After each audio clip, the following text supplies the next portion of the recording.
नमस्कार, मैं हूं विजय विद्रोही। आप देख रहे हैं अनकट और आज बात करेंगे एमएसपी की। किसान अपनी इस मांग पर अड़े हुए हैं कि एमएसपी को जब तक लीगल राइट नहीं बनाया जाएगा तब तक वो धरने से उठेंगे नहीं। सरकार ने इस बीच बड़ी राहत दी थी कि 3 कृषि कानूनों को, जिसे किसान काला कानून कह रहे थे, उन्हें वापस ले लिया था। 3 कृषि कानूनों को वापस लेने का, रिपील करने का निर्णय लिया है। लेकिन एमएसपी को लीगल राइट बनाने की बात किसान संगठन कर रहे हैं और सरकार अभी इस पर कोई जवाब नहीं दे रही है। कुछ लोग कह रहे हैं कि अगर एमएसपी को लीगल राइट बनाया गया तो करीब 17-18 लाख करोड़ रुपया हर साल सरकार का खर्च होगा। भारत सरकार की खुद आमदनी ही इससे दुगनी है, करीब 33-34 लाख करोड़ है, जिसमें से आधा पैसा कौन सी सरकार है जो एमएसपी पर को लीगल राइट बनाकर और कृषि जिंसों की खरीद पर खर्च करेगी। साफ बात। लेकिन कुछ किसान संगठन कह रहे हैं कि ये बेकार की बात है। कुल मिलाकर भारत सरकार को 50,000 करोड़ ही अतिरिक्त रूप से खर्च करने पड़ेंगे। कुछ कृषि विशेषज्ञ कह रहे हैं कि 1.5 से 2 लाख करोड़ ही सरकार को अतिरिक्त रूप से खर्चने पड़ेंगे। तो वास्तव में कितना पैसा खर्चना पड़ेगा और क्यों खर्चना पड़ेगा, इसका एक मोटा मोटा अनुमान लगाने की कोशिश करते हैं। और सबसे पहली बात जो है, बड़ी बात, कि किसान संगठन कह रहे हैं कि एमएसपी को लीगल राइट बनाने का मतलब ये नहीं है कि हर फसल को जितने जो उसकी तादाद है उतना सरकार खरीद ले। कुल मिलाकर 23 तरह की जो फसलें हैं वो एमएसपी के तहत आती हैं, जिसमें अनाज भी है, दलहन भी है, तिलहन भी है, जिसमें गेहूं भी है, चावल भी है, जिसे आप धान भी कहते हैं, मक्का भी है, बाजरा भी है, 5 या 4 तरह की दालें भी हैं और खोपरा भी है और तेल भी है, सरसों भी है।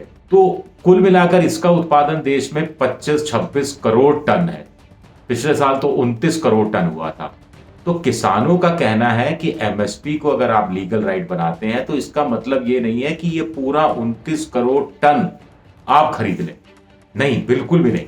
उनका ये कहना है कि एमएसपी को लीगल राइट बनाने का उनसे मतलब ये है कि भारत सरकार हो चाहे प्राइवेट सेक्टर हो, कोई भी किसान से जो भी फसल खरीदे वो एमएसपी के नीचे नहीं खरीदे, वो एमएसपी पर खरीदे या एमएसपी के ऊपर खरीदे, लेकिन एमएसपी के नीचे नहीं भेजे। एमएसपी यानी न्यूनतम समर्थन मूल्य, यानी मिनिमम सपोर्ट प्राइस। अब इसमें क्या 17-18 लाख करोड़ रुपया खर्च हो जाएगा?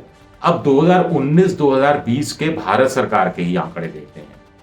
कुल मिलाकर भारत के अंदर जितनी फसलों का उत्पादन हुआ जो एमएसपी के तहत आती हैं, यानी अनाज है, दलहन, तिलहन, उसका अगर बाजार का मूल्य देखा जाए तो वो करीब 10 लाख करोड़ बैठता है।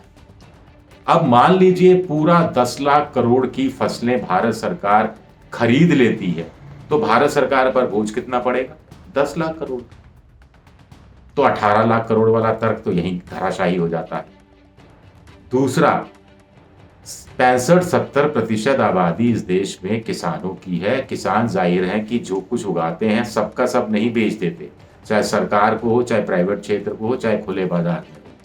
वो अपने पास भी रखते हैं, साल भर के गुजारे के लिए गेहूं है, धान है, सरसों है, दालें हैं, वो सब रखते हैं। तो मोटे तौर पर माना जाता है कि करीब करीब 2, 2.5, 3 लाख करोड़ रुपए की जो फसलें हैं वो किसान बाजार में आने ही नहीं देते, वो अपने पास रखते हैं।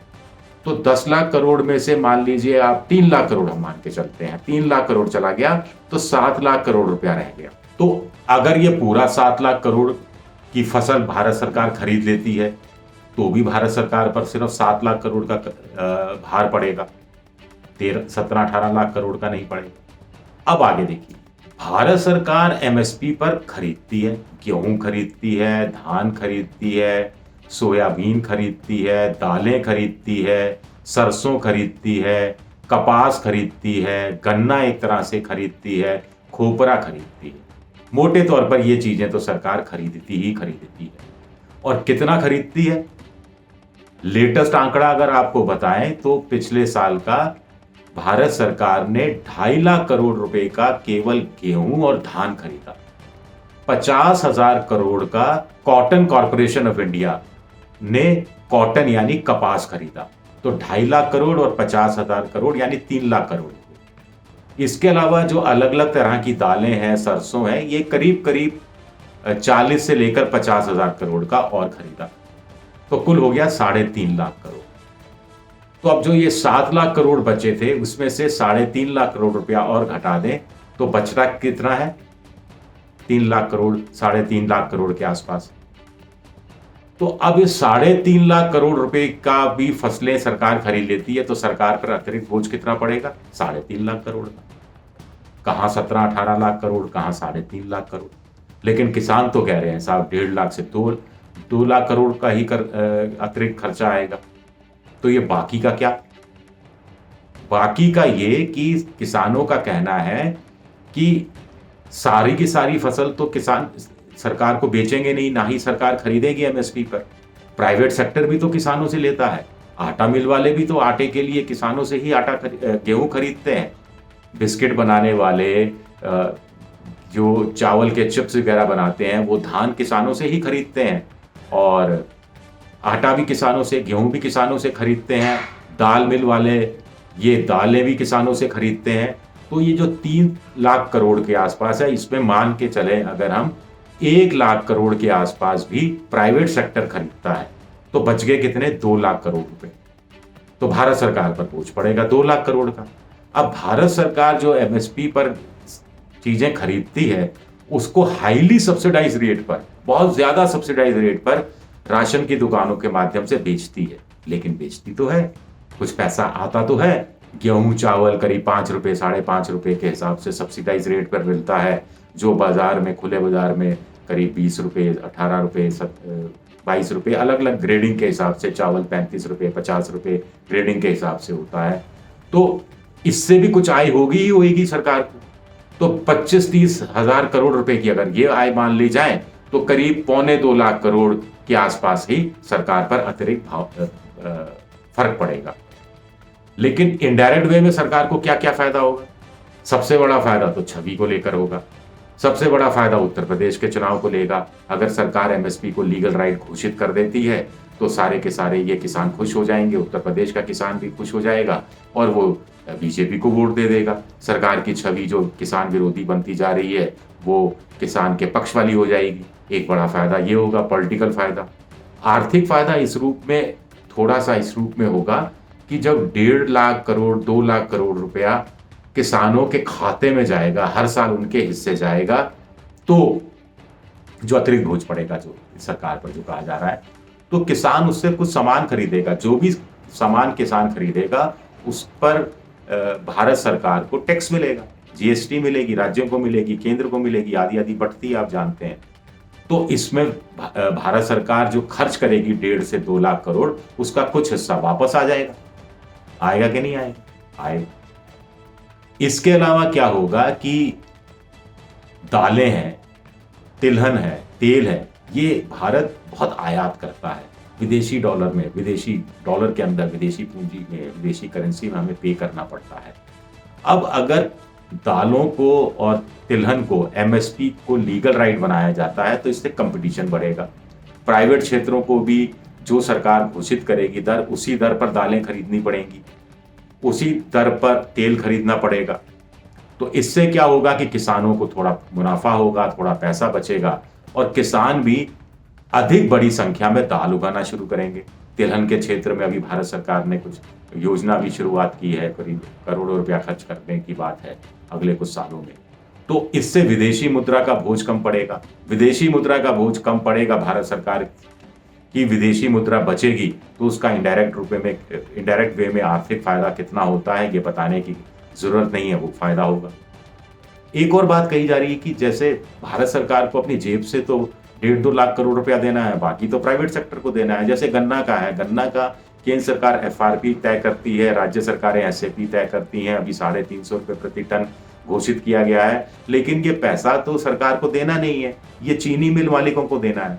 चीनी मिल मालिकों पर पाबंदी है कि साहब आप 350 रुपये प्रति टन से नीचे उत्तर प्रदेश में गन्ना किसानों को गन्ना नहीं खरीद सकते उनसे, और गन्ना भी किसान भी उसी दाम पर बेचेंगे। तो अब जब गन्ना किसानों के लिए आप ये कर सकते हैं तो दूसरे किसानों के लिए क्यों नहीं कर सकते? एक और चीज है कि जब सरकार जो खरीदती है वो पूरा नहीं खरीदती, 25%, 30%, 40% अलग अलग हिसाब से चीजें खरीदती है। गेहूं कभी ज्यादा खरीद लिया, कभी कम खरीद लिया, धान ज्यादा हो गया, कम हो गया, लेकिन उससे बाजार में जो मूल्य है वो थोड़े स्थिर हो जाते हैं, जिससे किसानों को फायदा होता है। तो इनडायरेक्ट वे में सरकार को भी आर्थिक रूप से इनडायरेक्ट वे में फायदा होता है, क्योंकि टैक्स में फिर वही वाला सिलसिला शुरू हो जाता है, आप जानते हैं। तो अब एमएसपी को लीगल राइट बना देते हैं तो इससे भी फायदा होगा कुल मिलाकर। जैसे कि जो कॉटन कॉर्पोरेशन ऑफ इंडिया है, उसने पिछले से पिछले साल 28,000 करोड़ रुपए का कपास खरीदा था। ये जो कुल कपास की जो उपज थी उसका शायद 25% था, लेकिन उससे क्या हुआ, उससे ये हुआ कि कपास के भाव स्थिर हो गए, वो गिरना कम हो गए। जब स्थिर हो गए तो किसानों को फायदा हुआ। 75% किसानों को एमएसपी पर कपास ना बेचकर भी फायदा हुआ। क्यों? क्योंकि एमएसपी पर सरकार ने 25% कपास खरीद लिया। तो आप समझ रहे हैं ना, कर्नाटक की सरकार ने क्या किया एक बार कि वहां 14 लाख टन तिहूर की जो दाल है, तहूर की दाल पैदा हुई, तो सरकार ने एक मार्केट इंटरवेंशन स्कीम लाई। कहा कि साहब इससे नीचे अगर दाल बिकी, दाल के रेट अगर कम हुए तो सरकार उसकी भरपाई करेगी। तो 2.5 लाख टन दाल सिर्फ कर्नाटक की सरकार को खरीदनी पड़ी, 15%, लेकिन बाजार में तूर दाल के दाम स्थिर हो गए और किसानों को इससे फायदा हुआ। तो एक बात यह भी कही जा रही है कि इस रूप में भी फायदा होगा, यानी पॉलिटिकल फायदा भी होगा, आर्थिक फायदा भी होगा। और दूसरा सबसे बड़ी बात है मेरी नजर में कि अगर सरकार ये मांग मान लेती है और वास्तव में अगर 1.5 से 2 लाख करोड़ रुपया ही सरकार की जेब से अतिरिक्त रूप से जा रहा है, तो सरकार अगर ये बात मान लेती है तो सरकार की छवि तो सुधरेगी ही सुधरेगी। साथ ही साथ सरकार किसानों को अपने पक्ष में ले पाएगी, सरकार किसानों का विश्वास जीत पाएगी, और कृषि क्षेत्र में और जो दूसरे आर्थिक सुधार कर रहे हैं, दूसरे सुधार करने जरूरी हैं, उसको लेकर किसानों का रुख सकारात्मक होगा। वो आड़ाउड़ी वाली स्थिति में नहीं रहेंगे। इससे अंततः किसानों को फायदा होगा, अंततः सरकार को फायदा होगा और अंततः देश को फायदा होगा। तो क्या इस एंगल से कोई सोचने समझने के लिए तैयार है? क्या इस एंगल से बातचीत करने के लिए तैयार है? क्या कृषि विशेषज्ञ जो कह रहे हैं 1.5 से 2 लाख करोड़ का ही क्या सरकार पर दबाव पड़ेगा, अतिरिक्त राजस्व देना, खर्चना पड़ेगा, वो बात सही है? अगर सही है तो इस पर आगे बातचीत क्यों नहीं होती? ये एक बड़ा सवाल है।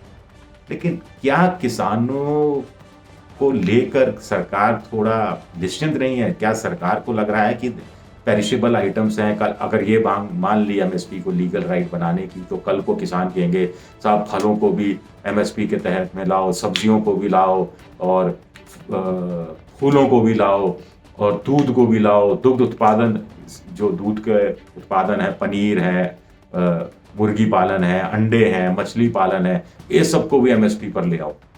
ऐसा कहेंगे क्या? मुझे नहीं लगता ऐसा कहेंगे, और ऐसा कहा गया तो फिर तो संभव ही नहीं है चीजें। तो उस तरह मुझे नहीं लगता सरकार को सोचना चाहिए। लेकिन बड़ी बात यह है कि एक तरफ 1.5 से 2 लाख करोड़ का खर्चा और एक तरफ 17 से 18 लाख खर्चे की बात। आखिर सच्चाई क्या है? कम से कम ये तो पता लगना चाहिए, और उसी हिसाब से आगे काम भी होना चाहिए। शुक्रिया आप सबका, बहुत बहुत शुक्रिया।